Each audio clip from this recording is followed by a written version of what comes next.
kinds of local polarization have you been seeing here in Montclair? I'm aware of some of it, but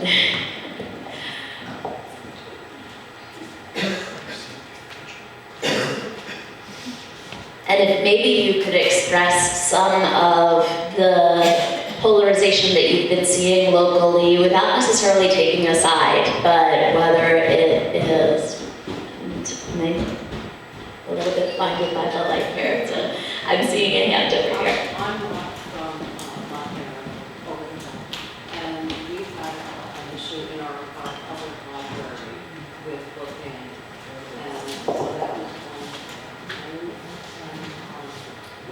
The other thing I find that's sort of happening now too, and it started with my 12-year-old grandson, and he's 16 now. He came home one day under the administration and was concerned. And so what I said to him about the president, he and I shared something that was the first time in my life, when the year he was born, we had a black president. And he grew up knowing that black president.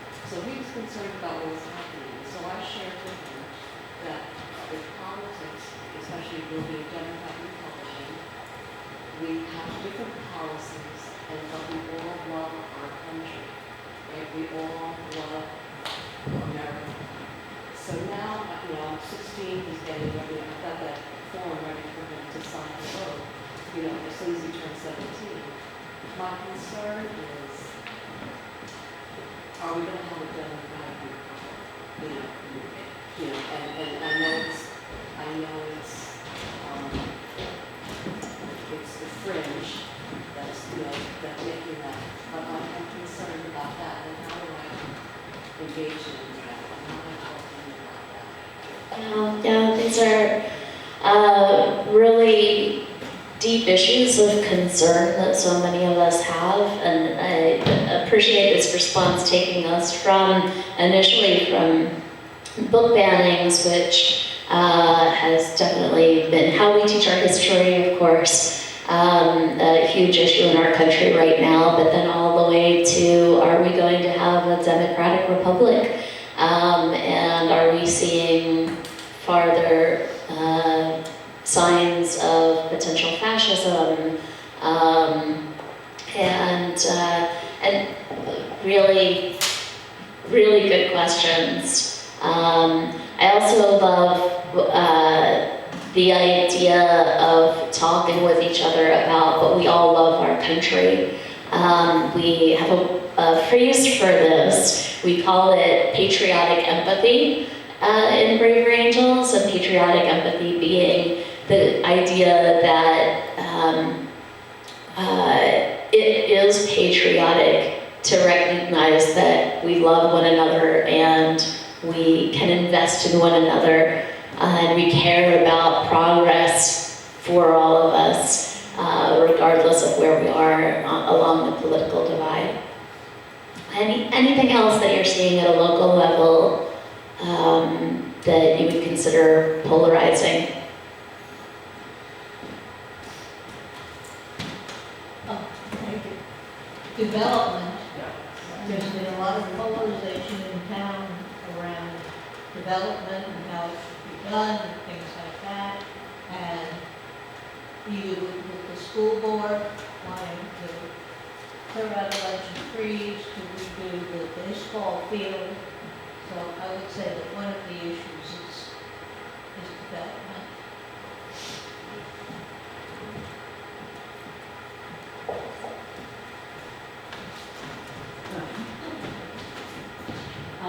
I would add to that, because we're currently in the middle of a municipal election in a couple of weeks, and the whole town council basically is turning over.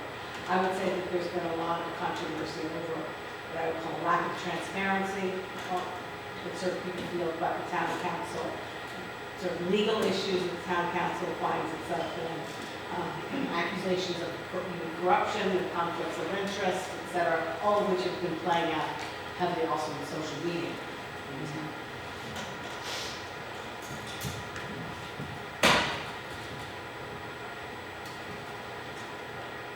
Did anyone else want to contribute? Any other polarization issues that we're seeing locally?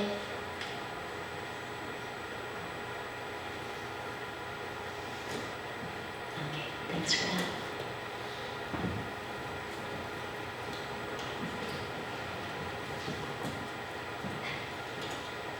So this is a lot to take in, but usually we're aware of great variation within our own group.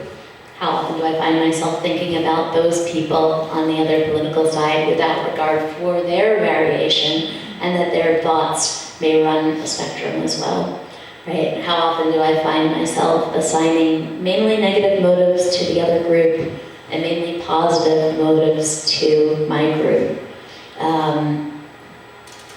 There's a lot of bias internally that we tend to attribute to other groups. And I love this slide because it shows us the spectrum between how we might approach thinking about the people on the other side. They have a lot to contribute, all the way to they are enemies.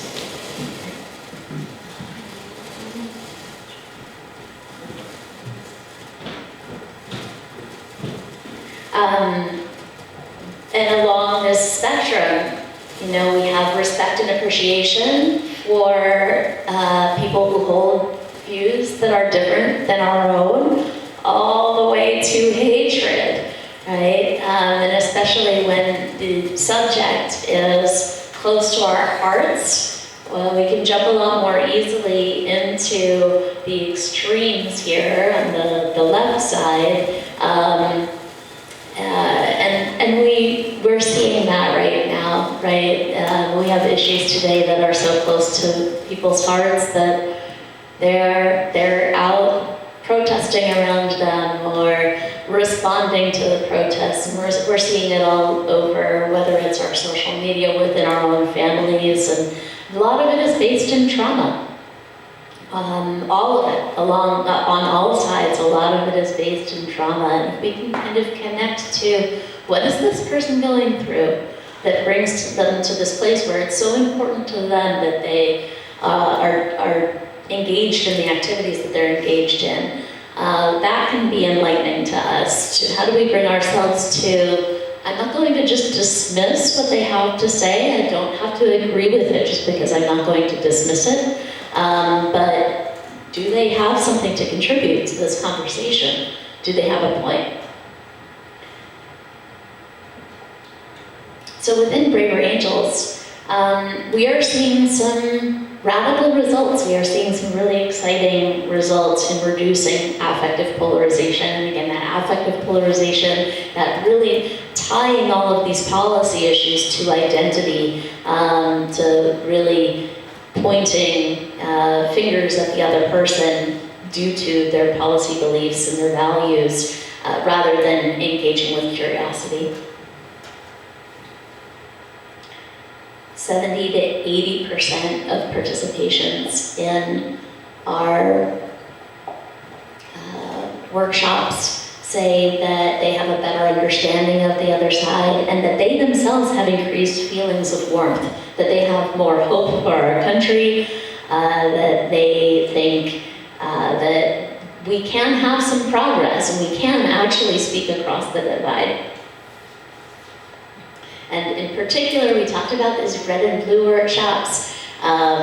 In particular, 87% gain a significant understanding of those on the other side of the political divide. 87%, that's pretty huge. 85% say they feel less estranged or angry with those across the political divide.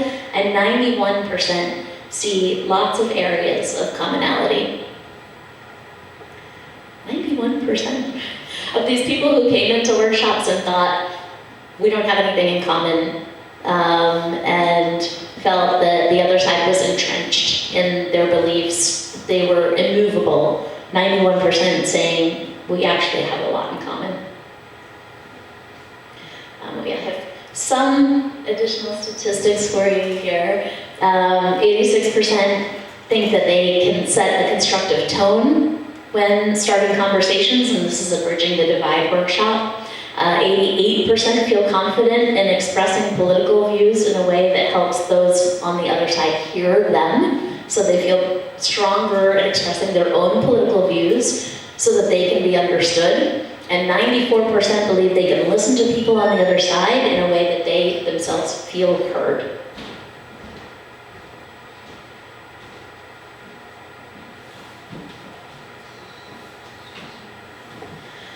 And there was an academic study in 21 that generated a new theory of depolarization that combines both informational and emotional components. So this kind of dual approach of both policy, but also a little bit of that family therapy approach, such that citizens moved to empathize with an out-group become more likely to internalize new information about out-group members and become more accepting of one another.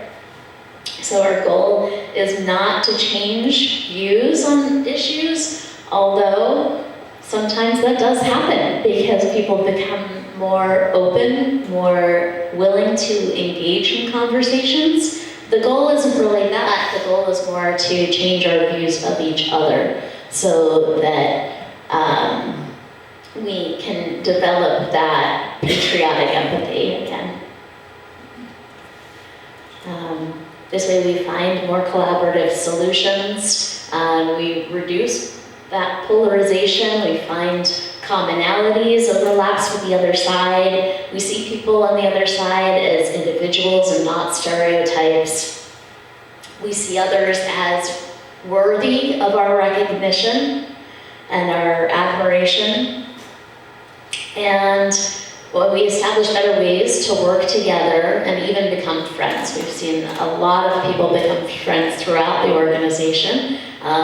Certainly developed a number of friends on both sides, myself, through Braver Angels, and definitely a deeper appreciation for the thought process. And it's warming to know that people are coming to their policy determinations and giving them a lot of thought. It's not just, they've been brainwashed by media or brainwashed by other people. That actually there is a point to how they've determined their own political leanings.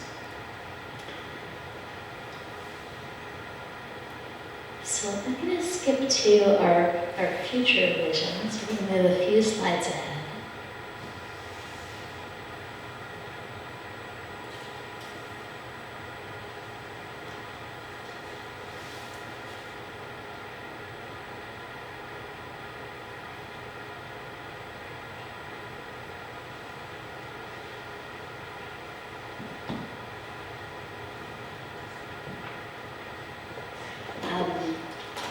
So we tell the full American story, a comprehensive story inclusive of all of our fellow compatriots.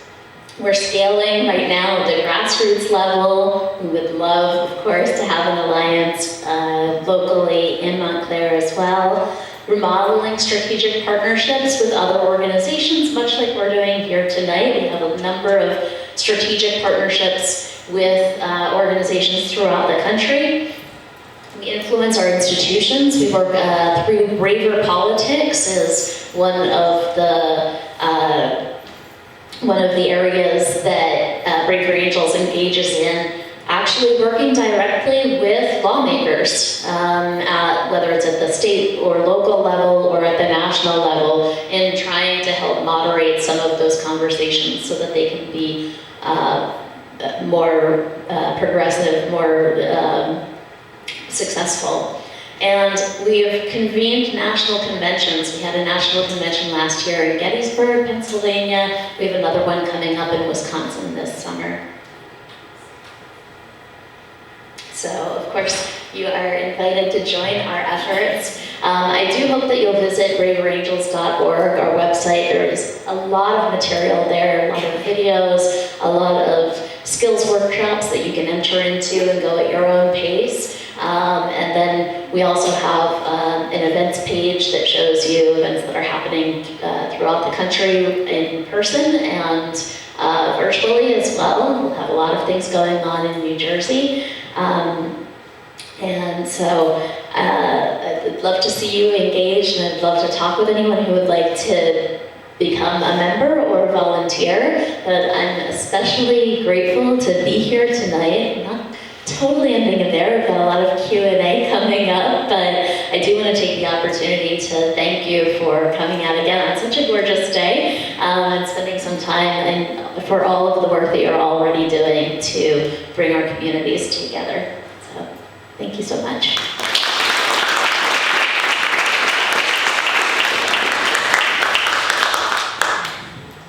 And yeah, with that, we'll open it up to Q&A. So anyone have any questions about Braver Angels or any of the topics that we've discussed? I see up here in front. Thanks, Cindy. It's a really, really interesting organization. And do you track what your members' political persuasions are? So we do if they're willing to share it, and so we know kind of on an aggregate basis across the country, and if they've been willing to share it as coordinators, we can see kind of down to the local level, and especially because we do have a policy to have red and blue leaders at every level of the organization. We like to make sure that it reflects our society. So you don't know, but your broad membership, not necessarily leadership, but generally, is it 50-50 or 60-40? It's not quite 50-50. We definitely are eager to engage more Reds. It is somewhere in the middle. It's I don't have the exact numbers for you. It's not too extreme, the difference, but it also depends on the state, of course, and the. And are you in most states now? We're in all states. Yeah. I have a question. You can't see us. Hi, thank you. Is this working? Yes. Okay. I was at a conference in Hershey, PA 2 months ago, and I engaged one-on-one with a man who was a realtor who didn't believe anyone died at the January 6th inauguration. And drilling down, he did, there was a police officer that died a little bit later. But that was the beginning of our conversations. How would you go down the path in a conversation with someone like that? Or what do you guys recommend when you have workshops? That's such a great question, and such an example of our different news sources, our different echo chambers, right? Because I don't believe he made that up himself. And there's such a level of distrust in the country right now in where we get our information. So just very personally, if it were me, I might open up to asking him a lot more questions about that. Where did that information come from? Has he heard from other sources? What sources, what news source would he believe? Or what, there's definitely a divide right now on what are facts, right? What facts can be trusted. And so what would he have to see to believe that people died that day? But that's a really tricky one, because it is definitely, I believe, a more extreme position.